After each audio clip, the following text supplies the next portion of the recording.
ইউনূসের সঙ্গে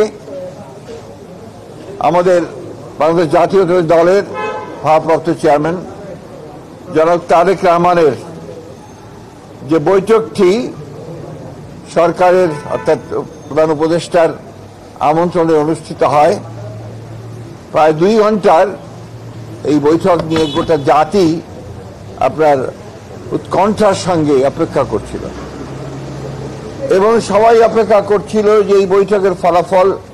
আমি যে কথাটা আপনাদের এর আগেও বলেছিলাম, এই বৈঠকটি একটি টার্নিং পয়েন্ট হতে পারে।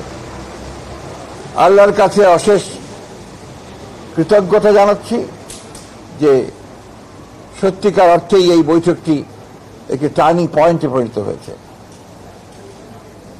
আমরা লক্ষ্য করলাম যে বৈঠকটির পরেই একটা যৌথ আপনার প্রেস রিলিজ দেওয়া হয়েছে, ইশতেহার বলবো, একটা যৌথ ঘোষণা দেওয়া হয়েছে।